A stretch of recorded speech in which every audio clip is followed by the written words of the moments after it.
ਵੀਰਸ welcome back in our programme. ਜੀ doctor ਸਾਹਿਬ, ਸਾਡੀ ਅਗਲੀ ਈਮੇਲ ਆਈ ਹੈ ਆਸਟ੍ਰੇਲੀਆ ਤੋਂ ਵੀਰ ਜੀ ਦੀ, ਜਿਨ੍ਹਾਂ ਨੇ ਆਪਣਾ ਨਾਂ ਲੈਣ ਲਈ ਸਾਨੂੰ ਕਿਹਾ ਹੈ। ਨਾਂ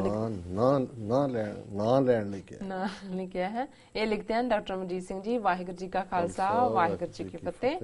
ਡਾਕਟਰ ਸਾਹਿਬ ਜੀ, ਰਿਪੋਰਟ ਬੜੀ ਜਲਦੀ ਆ ਗਈ ਹੈ। ਮੈਨੂੰ ਇਸ ਦੀ ਇੰਨੀ ਜਲਦੀ ਆਉਣ ਦੀ ਉਮੀਦ ਨਹੀਂ ਸੀ, ਪਰ ਜਿਵੇਂ ਦੀ ਰਿਪੋਰਟ ਆਈ ਹੈ ਉਸ ਦਾ ਮਤਲਬ ਸਿਰਫ ਸਿੱਖਾਂ ਦੇ ਨਾਲ ਇੱਕ ਫ੍ਰੈਂਡਲੀ ਗਰਾਊਂਡ ਤਿਆਰ ਕਰਨ ਤੇ ਫਿਊਚਰ ਲਈ ਆਪਣੀ ਸਾਈਡ ਸੇਵ ਕਰਨਾ ਹੈ, ਤਾਂ ਕਿ ਆਉਣ ਵਾਲੇ ਸਮੇਂ ਵਿੱਚ ਕਿਸੇ ਵੀ ਹੋਰ ਇਲਜ਼ਾਮ ਤੋਂ ਬਚਿਆ ਜਾ ਸਕੇ। ਹੁਣ ਜੇ ਕਦੇ ਕੋਈ ਵੀ ਹੋਰ ਗੱਲ ਨਿਕਲੇਗੀ ਕਿ ਇੰਗਲੈਂਡ ਦੀ ਸਰਕਾਰ ਦਾ ਵੀ ਹਮਲੇ ਵਿੱਚ ਹੱਥ ਸੀ, ਤੇ ਇਹ ਸਾਫ਼ ਕਹਿ ਦੇਣਗੇ ਕਿ ਉਸ ਦੀ ਪਹਿਲੇ ਹੀ ਜਾਂਚ ਹੋ ਚੁੱਕੀ ਹੈ। ਮੇਰੇ ਹਿਸਾਬ ਨਾਲ 30ਵੀਂ ਵਰ੍ਹੇਗੰਢ ਤੇ ਇਹ ਸਿੱਖਾਂ ਨੂੰ ਆਪਣਾ ਬਣਾ ਕੇ ਉੱਪਰ ਚੁੱਕਣਗੇ ਤੇ ਭਾਰਤ ਸਰਕਾਰ ਨੂੰ ਨੀਵਾਂ ਜ਼ਰੂਰ ਦਿਖਾਉਣਗੇ, ਤਾਂ ਕਿ ਸਿੱਖਾਂ ਦਾ ਭਾਰਤ ਸਰਕਾਰ ਤੇ ਗੁੱਸਾ ਹੋਰ ਵੀ ਵੱਧ ਜਾਵੇ ਤੇ ਨਾਲ ਹੀ ਸਾਡਾ ਇਹਨਾਂ ਤੇ ਵਿਸ਼ਵਾਸ ਵੀ ਪੱਕਾ ਹੋ ਜਾਵੇ। ਸਮਾਂ ਪਾ ਕੇ ਇਹ ਫਿਰ ਸਾਨੂੰ ਭਾਰਤ ਦੇ ਖਿਲਾਫ ਵਰਤਣਗੇ। ਇਹਨਾਂ ਦੀ ਇੱਕ ਮਸ਼ਹੂਰ ਕਹਾਵਤ ਹੈ, get the enemy fight for you. ਹੁਣ ਜੇ ਸਾਡੇ ਕੋਲ ਕੋਈ ਕੌਮੀ ਨੇਤਾ ਹੋਵੇ ਜੋ ਅੱਗੇ ਹੋ ਕੇ ਸਾਡੇ ਕੌਮੀ ਹੱਕਾਂ ਦੀ ਗੱਲ ਕਰ ਸਕੇ ਤੇ ਫਿਰ ਸਾਡੇ ਹਿੱਤਾਂ ਦੀ ਵੀ ਰਾਖੀ ਹੋ ਸਕਦੀ ਹੈ। ਡਾਕਟਰ ਸਾਹਿਬ ਜੀ, ਮੇਰੇ ਹਿਸਾਬ ਨਾਲ ਅਜੇ ਵੀ ਅਸੀਂ ਆਪਣਾ ਰਾਜ ਕਾਇਮ ਕਰ ਸਕਦੇ ਹਾਂ ਜੇਕਰ ਅਸੀਂ ਇੱਕ ਰਾਜਨੀਤਿਕ ਨੇਤਾ ਦੀ ਅਗਵਾਈ ਵਿੱਚ ਆ ਜਾਈਏ, ਜਿਸ ਉੱਪਰ ਸਭ ਨੂੰ ਪੱਕਾ ਵਿਸ਼ਵਾਸ ਹੋਵੇ ਤੇ ਸਾਰੇ ਉਸ ਦੀ ਆਗਿਆ ਅੱਗੇ ਸਿਰ ਝੁਕਾ ਦੇਣ। ਫਿਰ ਬਸ ਥੋੜੀ ਏਕਤਾ ਤੇ ਤਰੀਕੇ ਨਾਲ ਕੰਮ ਕਰਨ ਦੀ ਲੋੜ ਹੈ, ਜੋ ਭਾਰਤ ਦੇ ਹਾਲ ਹਨ। ਮੇਰੇ ਹਿਸਾਬ ਨਾਲ ਦੇਖਿਆ ਜਾਵੇ ਤੇ 20-25 ਸਾਲ ਵੀ ਨਹੀਂ ਲੱਗਣਗੇ ਤੇ ਆਪਣਾ ਘਰ ਬਣ ਜਾਵੇਗਾ। ਜੇਕਰ ਹੋ ਸਕਿਆ ਤੇ ਮੈਂ ਤੁਹਾਨੂੰ ਜੂਨ ਤੋਂ ਪਹਿਲੇ ਮਿਲਣ ਲਈ ਆਵਾਂਗਾ, ਪਰ ਅੱਗੇ ਫਿਰ ਡਿਪੈਂਡ ਕਰਦਾ ਹੈ ਤੁਹਾਡੇ ਕੋਲ ਟਾਈਮ ਹੋਵੇ ਜਾਂ ਨਾ ਹੋਵੇ, ਉਹ ਵੀ ਤਾਂ ਜੇ ਵੀਜ਼ਾ ਮਿਲਿਆ ਤੇ ਫਿਰ। ਫਿਲਹਾਲ ਮੇਰਾ ਸਾਰਾ ਧਿਆਨ 30ਵੀਂ ਵਰ੍ਹੇਗੰਢ ਤੇ ਹੈ, ਕਿਉਂਕਿ ਮੈਂ ਇਸ ਦੀ ਰਾਜਨੀਤਿਕ ਤੌਰ ਤੇ ਮਹੱਤਤਾ ਨੂੰ ਸਮਝਦਾ ਹਾਂ ਤੇ ਸਾਨੂੰ ਇਸ ਵੇਲੇ ਕੋਈ ਕੌਮੀ ਲੀਡਰ ਜ਼ਰੂਰ ਹੀ ਚੁਣ ਲੈਣਾ ਚਾਹੀਦਾ ਹੈ। ਬਾਕੀ ਮੈਨੂੰ ਪਤਾ ਹੈ ਕਿ ਮੇਰੇ ਸੋਚਣ ਜਾਂ ਕਹਿਣ ਨਾਲ ਤੇ ਕੁਝ ਨਹੀਂ ਹੋਣਾ। ਕੌਮੀ ਫੈਸਲੇ ਤੇ ਵੱਡਿਆਂ ਤੇ ਮੋਤਬਾਰ ਲੋਕਾਂ ਨੇ ਹੀ ਲੈਣੇ ਨੇ, ਪਰ ਮੈਨੂੰ ਫਿਕਰ ਜ਼ਰੂਰ ਰਹਿੰਦਾ ਹੈ। ਬਾਕੀ ਤੁਸੀਂ ਮੇਰੇ ਨਾਲੋਂ ਵੱਡੇ ਹੋ ਤੇ ਜ਼ਿੰਦਗੀ ਦਾ ਤਜਰਬਾ ਵੀ ਤੁਹਾਨੂੰ ਜ਼ਿਆਦਾ ਹੈ ਤੇ ਮੈਂ ਸਿਰਫ 30 ਸਾਲ ਦਾ ਹਾਂ। ਹੋ ਸਕਦਾ ਹੈ ਕਿ ਥੋੜਾ ਬਹੁਤ ਗਲਤ ਵੀ ਹੋਵਾਂ। ਜੇ ਕੁਝ ਗਲਤ ਲਿਖਿਆ ਗਿਆ ਹੋਵੇ ਤਾਂ ਮਾਫੀ ਚਾਹੁੰਦਾ ਹਾਂ। ਵਾਹਿਗੁਰੂ ਜੀ ਕਾ ਖਾਲਸਾ ਵਾਹਿਗੁਰੂ ਜੀ ਕੀ ਫਤਿਹ। ਇਹਨਾਂ ਦਾ ਵੀਰ ਜੀ ਦਾ ਬਹੁਤ ਬਹੁਤ ਧੰਨਵਾਦ। ਇਹਨਾਂ ਦੀਆਂ ਲਗਾਤਾਰਤਾ ਨਾਲ ਸਾਨੂੰ ਲਿਖਤਾਂ ਆਉਂਦੀਆਂ ਨੇ ਜੀ। ਇਹ ਵੀ ਕੁਝ ਦਿਨ ਪਹਿਲੀ ਹੈ, ਉਸ ਤੋਂ ਬਾਅਦ ਵੀ 2 ਲਿਖਤਾਂ ਆਈਆਂ ਜਿਹੜੀਆਂ ਥੋੜੀਆਂ ਲੰਬੀਆਂ ਹੋਣ ਕਰਕੇ ਅਸੀਂ ਅਜੇ ਰੱਖ ਲਈਆਂ ਕਿਸੇ ਐਪਰੋਪ੍ਰੀਏਟ ਹੋਰ ਮੌਕੇ ਲਈ। ਜੀ ਜੀ। ਉਹਨਾਂ ਨੇ ਮਿਲਣ ਦੀ ਚਾਹਨਾ ਜ਼ਾਹਰ ਕੀਤੀ ਹੈ, ਸਾਨੂੰ ਬੜੀ ਖੁਸ਼ੀ ਹੈ ਔਰ ਅਸੀਂ ਬੜੇ ਆਪਣੇ ਆਪ ਨੂੰ ਖੁਸ਼ਕਿਸਮਤ ਸਮਝਾਂਗੇ ਜਦੋਂ ਇਹ 30 ਸਾਲਾਂ ਦਾ ਗੱਭਰੂ ਵੀਰ ਜਿਹਦੇ ਆਈਡੀਆਜ਼ ਜਿਹੜੇ ਨੇ ਉਹ ਬਜ਼ੁਰਗਾਂ ਨੂੰ ਮਾਤ ਪਾਉਣ ਵਾਲੇ ਨੇ, ਉਹ ਸਾਨੂੰ ਮਿਲਣਗੇ। ਉਹਨਾਂ ਨੇ ਜਿਹੜਾ ਇਸ਼ੂ ਲਿਆਂਦਾ ਅੱਜ ਦੇ ਵਿੱਚ, ਉਹ ਇੰਗਲੈਂਡ ਦੇ ਡੀਕਲਾਸੀਫਾਈ ਹੋਏ ਡਾਕੂਮੈਂਟ ਔਰ ਉਸ ਦੇ ਬੇਸਡ ਫਿਰ ਇੰਗਲੈਂਡ ਗਵਰਨਮੈਂਟ ਦੀ ਐਡਮਿਸ਼ਨ ਕਿ ਸਾਡੀ ਲਿਮਿਟਿਡ ਪਾਰਟਿਸਿਪੇਸ਼ਨ ਸੀ ਸਲਾਹ ਦੇਣ ਦੇ ਲੈਵਲ ਤੇ, ਪਰ ਸਾਡੀ ਸਲਾਹ ਮੰਨੀ ਨਹੀਂ ਸੀ ਜੀ। ਇਹ ਸਮਝਦੇ ਨੇ ਵੀਰ ਕਿ ਵੀ ਇਹ ਸ਼ਾਇਦ ਇੰਗਲੈਂਡ ਜਿਹੜਾ ਉਹ ਫ੍ਰੈਂਡਲੀ ਗਰਾਊਂਡ ਤਿਆਰ ਕਰ ਰਿਹਾ ਔਰ ਸਿੱਖਾਂ ਨੂੰ ਉਹ ਅਲਟੀਮੇਟਲੀ ਭਾਰਤ ਦੇ ਹੀ ਗੱਲ ਪਾਉਣਗੇ ਔਰ ਸ਼ਾਇਦ ਵੈਸਟ ਨੇ ਭਾਰਤ ਨੂੰ ਐਕਸਪੋਜ਼ ਕਰਨ ਦਾ ਜਾਂ ਨੀਵਾਂ ਦਿਖਾਉਣ ਦਾ ਏਜੰਡਾ ਲਿਆ, ਜਿਹਦੇ ਥੱਲੇ ਸ਼ਾਇਦ ਇਹ ਡਾਕੂਮੈਂਟ ਰਿਲੀਜ਼ ਕੀਤੇ, ਫਿਰ ਐਡਮਿਸ਼ਨ ਵੀ ਹੋਈ ਜੀ ਕਿ ਇਸ ਦੇ ਨਾਲ ਜਿਹੜਾ ਉਹ ਬਾਕੀਆਂ ਦਾ ਵੀ ਹੈ। ਔਰ ਫਿਰ ਉਹਨਾਂ ਨੇ ਗੱਲ ਕੌਮੀ ਨੇਤਾ ਦੀ ਕੀਤੀ ਵੀ ਸਿੱਖਾਂ ਦੇ ਕੋਲ ਕੌਮੀ ਨੇਤਾ ਹੋਏ, ਰਾਜਨੀਤਿਕ ਨੇਤਾ ਦੀ ਲੋੜ ਜੀ ਤੇ 20-25 ਸਾਲ ਤੋਂ ਜ਼ਿਆਦਾ ਸਮਾਂ ਨਹੀਂ ਲੱਗੇਗਾ ਜੇ ਅਸੀਂ ਇੱਕ ਲੀਡਰ ਨੂੰ ਫੋਲੋ ਕਰੀਏ ਜੀ ਜੀ ਤਾਂ ਆਪਣਾ ਘਰ ਬਣਾਉਣ ਦਾ। ਦੇਖੋ, ਮੈਂ ਰਿਸਪੈਕਟਫੁਲੀ ਸਹਿਮਤ ਨਹੀਂ ਹਾਂ ਉਹਨਾਂ ਦੇ ਨਾਲ। ਅਸੀਂ ਇਹ ਸਮਝਦੇ ਹਾਂ ਕਿ ਬਰਤਾਨੀਆ ਦਾ ਰੋਲ ਜਿਹੜਾ, ਔਰ ਮੈਂ ਕੁਦਰਤੀ ਇੱਕ ਇੰਟਰਵਿਊ ਸ਼ਾਇਦ ਟਾਕਿੰਗ ਪੰਜਾਬ ਨੇ ਸਰ ਸਿਮਰਨਜੀਤ ਸਿੰਘ ਮਾਨ ਹੋਰਾਂ ਦੇ ਪਿੰਡ ਜਾ ਕੇ ਘਰ ਉਹਨਾਂ ਦੇ ਤਲਾਣੀਆਂ 'ਚ ਕੀਤਾ ਜੀ। ਕੱਲ ਰਾਤ ਹੀ ਮੈਨੂੰ ਦੇਖਣ ਦਾ ਮੌਕਾ ਮਿਲਿਆ, ਮੇਰੇ ਕਿਸੇ ਮਿੱਤਰ ਨੇ ਮੈਨੂੰ ਫਾਰਵਰਡ ਕੀਤਾ ਸੀ ਜੀ ਜੀ। ਤੇ ਉਹਦੇ 'ਚ ਸਰ ਸਿਮਰਨਜੀਤ ਸਿੰਘ ਮਾਨ ਨੇ ਕਿਹਾ ਕਿ ਵੀ ਮੇਰੀ ਅੱਖਾਂ ਦੇ ਵਿੱਚ ਪਹਿਲੀ ਵਾਰ ਹੰਝੂ ਤਾਂ ਆਏ ਜਦੋਂ ਮੈਂ ਦਰਬਾਰ ਸਾਹਿਬ ਤੇ ਹਮਲੇ ਵਾਲੀ ਗੱਲ ਜਿਹੜੀ ਹੈ ਸੁਣੀ ਜੀ। ਔਰ ਉਹਨਾਂ ਨੇ ਕਿਹਾ ਕਿ ਵੀ ਦੂਸਰੀ ਵਾਰ ਇਹ ਜਦੋਂ ਹੁਣ ਬਰਤਾਨੀਆ ਦਾ ਇਹ ਸਾਹਮਣੇ ਆਇਆ ਰੋਲ ਤੇ ਮੇਰੀਆਂ ਅੱਖਾਂ 'ਚ ਅਥਰੂ ਆਏ ਜੀ। ਸੋ ਮੈਂ ਸਮਝਦਾ ਵੀ ਇਹ ਬਿਲਕੁਲ ਠੀਕ ਹੈ ਕਿ ਜਿਸ ਕਿਸਮ ਦੀ ਐਕਸਪੈਕਟੇਸ਼ਨ, ਇੱਕ ਪਾਸੇ ਤਾਂ ਅਸੀਂ ਆਪਣੇ ਇਤਿਹਾਸ ਨੂੰ ਯਾਦ ਕਰਦੇ ਹਾਂ, ਉਹਦੇ ਵਿੱਚ ਫਿਰ ਉਹਨਾਂ ਨੇ ਵੀ ਵੇਰਵੇ ਨਾਲ ਦੱਸਿਆ ਕਿ ਭਾਈ ਅਸੀਂ ਕਿਵੇਂ ਉਹ ਅਫਗਾਨਿਸਤਾਨ ਹੋਏ, ਉਹ ਯੂਰਪ ਦਾ ਕਿਹੜਾ ਇਲਾਕਾ, ਮਿਡਲ ਈਸਟ ਦਾ, Turkey, first world war, second world war, ਜਿੱਥੇ ਵੀ ਵਾਰ ਮੈਮੋਰੀਅਲ ਤੇ ਸਿੱਖ ਦੱਬੇ ਹੋਏ ਨੇ ਕਬਰਾਂ ਦੇ ਵਿੱਚ, ਜਿਹੜੇ ਕਿ ਜਾ ਕੇ ਮਰੇ ਨੇ ਇਹਨਾਂ ਦੇ ਲਈ, ਅਸੀਂ ਜਾਨਾਂ ਦਿੱਤੀਆਂ। ਜੀ ਜੀ।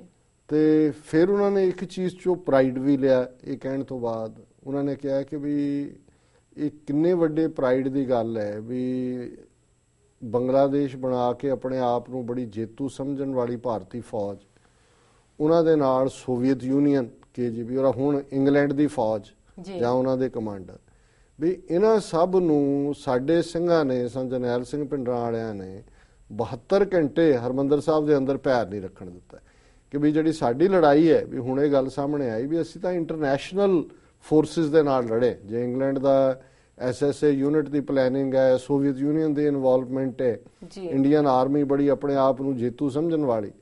ਸੋ ਉਹਨਾਂ ਨੇ ਕਿਹਾ ਵੀ ਇਹ ਸਾਡੇ ਹਿੱਸੇ ਹੀ ਆਇਆ ਔਰ ਉਹਨਾਂ ਨੇ ਕਿਹਾ ਵੀ ਅਸੀਂ ਲੜਾਂਗੇ, ਅਸੀਂ ਜਦੋਂ ਤੱਕ ਇੱਕ ਬਫਰ ਸਟੇਟ ਜਿਹੜੀ ਕਿ ਕਮਿਊਨਿਸਟ ਚਾਈਨਾ, ਇਸਲਾਮਿਕ ਪਾਕਿਸਤਾਨ ਔਰ ਹਿੰਦੂਤਵੀ ਇੰਡੀਆ ਦੇ ਵਿਚਾਲੇ ਕਾਇਮ ਨਹੀਂ ਹੁੰਦੀ, ਜਿਹੜਾ ਉਸ ਤੋਂ ਬਿਨਾਂ ਅਸੀਂ ਜਿਹੜਾ ਕਾਇਮੀ ਤੋਂ ਬਿਨਾਂ ਅਸੀਂ ਆਰਾਮ ਨਾਲ ਨਹੀਂ ਬੈਠਾਂਗੇ। ਸੋ ਇਹਦੇ 'ਚ ਕੋਈ ਸ਼ੱਕ ਨਹੀਂ ਹੈ ਵੀ ਬਹੁਤ ਸਾਰੇ ਇਹ ਜਿਹੜੇ ਫੈਕਟ ਅਨਰੇਵਲ ਹੋ ਰਹੇ ਨੇ, ਸਾਹਮਣੇ ਆ ਰਹੇ ਨੇ, ਔਰ ਜਿਸ ਤੇਜ਼ੀ ਦੇ ਨਾਲ ਭਾਰਤ ਦਾ ਸਟਰਕਚਰ ਜਿਹੜਾ ਹੈ ਉਹ ਆਪਣੇ ਭਾਰ ਦੇ ਨਾਲ ਹੀ ਡਿੱਗਣਾ, ਕਰਪਟ, ਝੂਠੇ, ਬੇਈਮਾਨ, ਉਹਦੇ ਨਾਲ ਹੀ ਡਿੱਗਣਾ ਸ਼ੁਰੂ ਹੋ ਰਿਹਾ ਜੀ। ਔਰ ਜਿਵੇਂ ਅੱਡ-ਅੱਡ ਫੋਰਸਿਸ, ਜੇ ਇੱਕ ਪਾਸੇ ਨਕਸਲਾਈਟ ਖਲੋਤੇ ਨੇ, ਇੱਕ ਪਾਸੇ ਨਾਰਥ ਈਸਟ ਖਲੋਤਾ ਹੈ, ਅੱਜ ਭਾਵੇਂ ਆਮ ਆਦਮੀ ਪਾਰਟੀ ਦੇ ਨਾਂ ਥੱਲੇ ਝਾੜੂ ਵਾਲੇ ਆਮ ਲੋਕ ਹੀ ਆਪਣੇ ਆਪ ਨੂੰ ਕਹਿੰਦੇ ਨੇ, ਪਰ ਇੱਕ ਵਾਰ ਉਸ ਸਿਸਟਮ ਦੇ ਉੱਤੋਂ ਵਿਸ਼ਵਾਸ ਲੋਕਾਂ ਦਾ ਖਤਮ ਹੋ ਗਿਆ। ਇਹੀ ਕਾਰਨ ਹੈ ਵੀ ਕਾਂਗਰਸ, BJP ਜਿਹੜੇ ਸਮਝਦੇ ਸੀ ਕਿ ਵੀ ਅਸੀਂ ਜਿਹੜਾ ਉਹ ਕੰਜ਼ਰਵੇਟਿਵ ਔਰ ਲੇਬਰ ਜਾਂ ਡੈਮੋਕ੍ਰੈਟ ਔਰ ਰਿਪਬਲਿਕਨ ਦੀ ਤਰ੍ਹਾਂ ਅਸੀਂ ਹੁਣ